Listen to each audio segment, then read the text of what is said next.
आप देख रहे हैं प्रोडिया टीवी न्यूज़ और इस समय हम लोग राष्ट्रीय कला में और वास्तविकता में कला की जब बात हो, भारत की बात हो और जब तक दिल्ली की बात ना हो तो कहीं ना कहीं ये बात अधूरी है। और वास्तविकता में यहाँ पर जो कला को प्रदर्शित किया जा रहा है, जिस तरह से चित्रकारी को प्रदर्शित किया जा रहा है, कहीं ना कहीं वो भारत के प्रदर्शनों को भी विश्व पटल पर लाने का एक काम है। क्योंकि इस डिजिटल युग में लोग प्रिंट से निकाल तो लेते हैं, लेकिन वास्तविकता में जो कलाकार की कलाकारी है, जब तक उसकी सराहना उसकी जुबानी नहीं होती है तो कहीं ना कहीं वो अधूरी रहती है। हमारे बीच में गुरु जी हैं, इन्हीं के द्वारा बहुत सारा हम लोगों को भी संदेश एक प्रकार से मिलता है। सबसे पहले हम गुरु जी से ही शुरू करते हैं कि सर, ये जो चित्रकारी रखी गई उसका मुख्य उद्देश्य क्या था, और यहाँ पर कितने इस तरह के चित्रकारी के स्टॉल्स लगे और क्या क्या उनमें विशेषताएं थी। मैं बैरागानंद बैरागी और जो है अखिल भारतीय साधु संत समाज से इसको रिप्रेजेंट करता हूँ। यहाँ पर लगभग मेरे ख्याल में 70 के करीब आर्टिस्ट हैं और एक ही प्लेटफॉर्म पे इतना बड़ा आयोजन करना ये वाकई मतलब एक बहुत बड़ी बात है। और कलाकार कोई छोटा बड़ा नहीं है, उसका समर्पण जो है उसकी तपस्या के समान है और कला जो है उसकी अभिव्यक्ति है। तो यहाँ पर जो है हम किसी कलाकार को छोटा या बड़ा नहीं कर सकते, उसकी अभिव्यक्ति उसकी पेंटिंग है। जैसे कवि की जुबान जो है कविता के रूप में आती है, तो कलाकार की जो अभिव्यक्ति है वो उसकी कुची के द्वारा आती है। और हर कलाकार का अपना एक थीम है, उसके अंदर की भावना है जो उसके कैनवस को काटने की कोशिश करी है।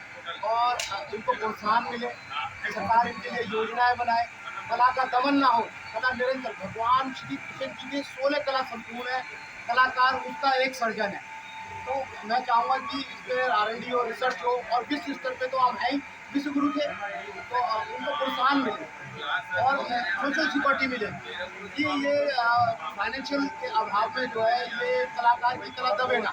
तो मैं गुजारिश करूँगा अपने भारत सरकार से और तमाम सामाजिक संस्थाओं से कि कलाकार का बहुत ज़्यादा प्रोत्साहन करें, तन मन धन से इनके साथ हो और इनको इनके साथ रहे, इनकी तारीफें करें, इनको उत्साह बढ़ाए, ताकि ये अपने कला के फील्ड में जो उत्कृष्ट से उत्कृष्ट चीज़ें जो समाज को दे पाएँ और समाज में एक मार्गदर्शन कर पाएँ अपनी अभिव्यक्ति से। और इसी में मैं अपनी वाणी को विराम दूँ। बहुत शुभकामनाएं।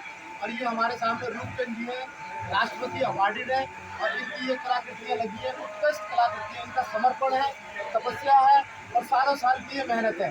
तो अब मैं कहूँगा कि रूपचंद जी आप अपने विषय में कुछ बताएं। हर हर महादेव। हर यहाँ पर आप देख रहे हैं कि यहाँ पर ऋषि मुनि संत एक ही समागम में हैं और कला का आपका जो दृश्य देख रहे हैं, यहाँ पर नीचे से आपको बहुत सारे मंदिर के ऊपर का भाग दिख रहा है और जो जटाएं यहाँ पर इनके पास इनके जो निकली हुई है वो यहाँ पर आकर आती है और यहाँ पर जो उस पर मंदिर पर पताका इतनी बाखूबी से इस पेंटिंग के दृश्य में सनातन धर्म का कहीं ना कहीं एक प्रकार से वो दृश्य देखने को मिलता है। वास्तविकता में पहले हम यही जानने का प्रयास करते हैं कि ये किस प्रकार की कलाकृति है। सर, इस कलाकृति को क्या कहते हैं? जी नमस्कार, धन्यवाद पहले आपको और स्वामी जी का भी धन्यवाद। और मैं सौभाग्यशाली हूँ कि यहाँ पर जो है जो मेरी कलाकृतियाँ यहाँ पर प्रदर्शित की गई, मुझे आकर्षित किया गया। और ये जो मेरे अध्यात्म के साधु सन्यासी जैसे स्वयं स्वामी जी अभी हमने सुना कि किस तरह से जो इनका व्यक्तित्व है, तो वो सारा व्यक्तित्व पहले तो उनका जो शुरुआती तौर पर जो आप एक्सप्रेशन से देखेंगे साधु के उनके जो है पहनावा देखेंगे। सर, इन कलाकृतियों में सप्तऋषि हैं और सप्तऋषि में जो पूरे कहीं ना कहीं ब्रह्मांड को इनके द्वारा ही संचालित किया जाता था, ऐसा सनातन धर्म की पुस्तकों में और वेदों में कहीं ना कहीं वर्णित है।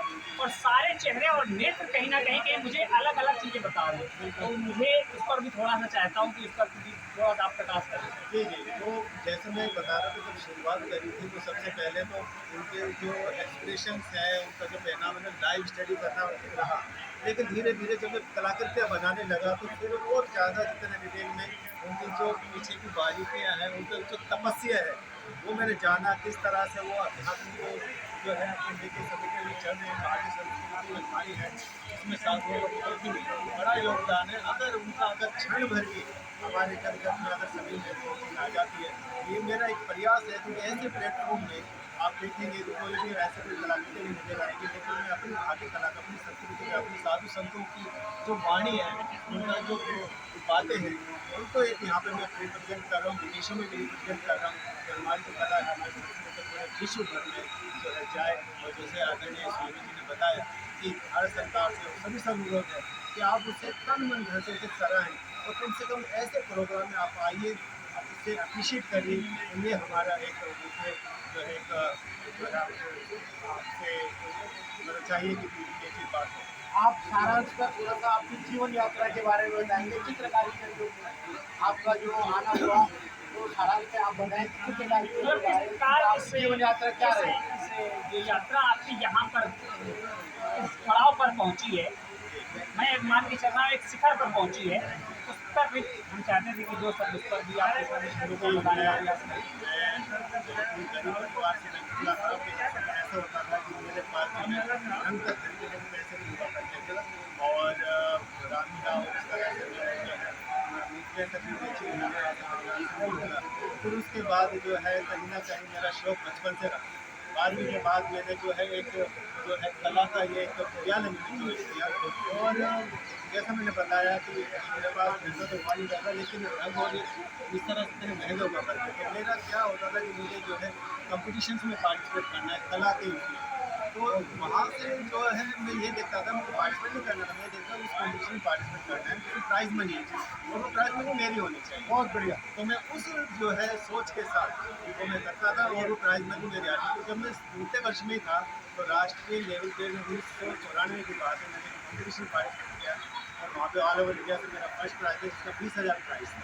तो उसके बाद टर्निंग पॉइंट बना मेरा और उसके बाद मैंने और मैं लगातार इसी यात्रा में चलता रहा और मुझे भारत सरकार द्वारा जो है राष्ट्रपति सम्मान मिला 2007 में। देश विदेश में मैंने काफ़ी एग्जीबिशंस करी हैं, मैंने करीब 35 से ज़्यादा नेशनल इंटरनेशनल अवार्ड्स हैं और करीब 400 से ज़्यादा शो कर चुका और यहाँ पर भी मैं आमंत्रित किया गया हूँ जो है इसी संस्था की तरफ से। तो 2018 में मुझे मॉरिशस भेजा गया भारत सरकार की तरफ से, जहाँ पे मैंने अपने भारतीय संस्कृति के ऊपर जो है 16 फुट की पेंटिंग बनाई और वो जो कलाकृति है विश्व हिंदी सचिवालय में मॉरिशस में वहाँ लगी हुई है, जिसका स्वयं उद्घाटन तत्कालीन जो विदेश मंत्री सुषमा स्वराज जी उन्होंने किया। तो ये एक यात्रा है, निरंतर यात्रा है, जो कला को जो है विश्व पटल पर ले जाना है, ये मेरा उद्देश्य है और इसी को मैं निरंतर प्रयास कर रहा हूँ। वास्तविकता में कलाकार के संघर्ष से फर्श से अर्श तक जाता है, वो आपकी बाणी में हमको कहीं ना कहीं समझ में आता है। और अगर इसी तरह सभी कलाकारों के लिए आप लोग भी कहीं ना कहीं सहयोग करें, उनका मनोबल बढ़ाएं। सबसे पहले तो मनोबल बढ़ाना हो, ताकि अगर कलाकार का हौसला अफजाई होता है तो उसे ताकत मिलती है, फिर उसको जो संसाधन की जरूरत होती है तो कहीं ना कहीं आपके द्वारा भी कहीं ना कहीं उसको ताकत मिलती है। इसी तरह की बहुत सारी चीज़ों को हम इस पटल पर लाएंगे। बने रहें तो सही है।